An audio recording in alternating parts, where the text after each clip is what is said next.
There's a difference between money and real money. Scam money buys noise. Real money builds silence. Taj Lawal understood that.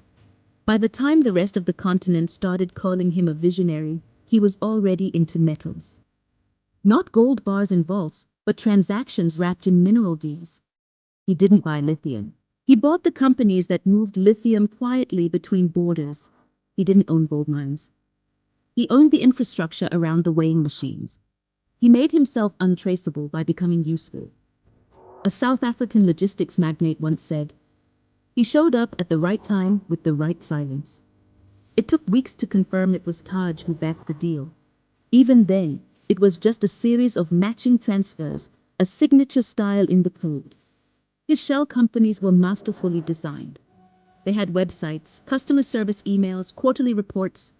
On even had a YouTube channel with educational videos about mineral rights. Fake? Maybe. But convincing. Convincing enough to move millions through Dubai, Dar es Salaam, and back to Lagos. He began investing in fintechs that handled intra-Africa payments. Built APIs that routed through rural nodes where regulation was thin and speed was everything. He wasn't laundering money. He was restructuring how it moved. And while others were launching apps and pitching ideas, Taj was buying time. Time in the form of silence. Time in the form of unmonitored flow. Every transaction he touched was designed to look like 10 people handled it. 10 clean people, all backed by legitimate names, credentials, and documentation, most of which he wrote himself. I tried to follow the money once. Chased a N200 million investment through a tech incubator in Abuja. It started in Hong Kong, went through an art dealership in Nairobi, passed a Canadian crypto wallet, then landed, clean as daylight, in a microfinance platform focused on women entrepreneurs in Ogun State. Every single recipient believed they were funded by a benevolent African impact fund. None of them ever heard of Taj Lawal. That was his masterpiece. He didn't need to hide. He just made the world believe it wanted his money. He started appearing in quiet places, anonymously quoted in design journals, credited under a pseudonym for helping a Ghanaian bank rebuild its internal fraud protocols. He once funded a streetwear capsule in Lagos with no branding, no launch, no interviews. It sold out in 4 hours.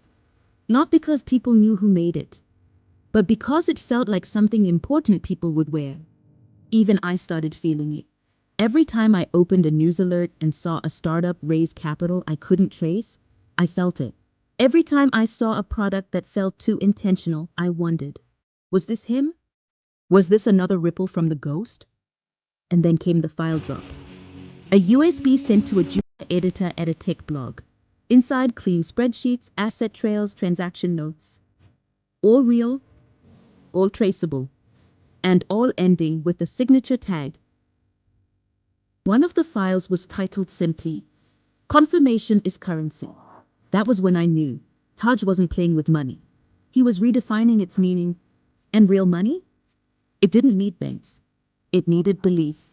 He had it. All of it. And the rest of us? We were just now realizing we'd already spent it.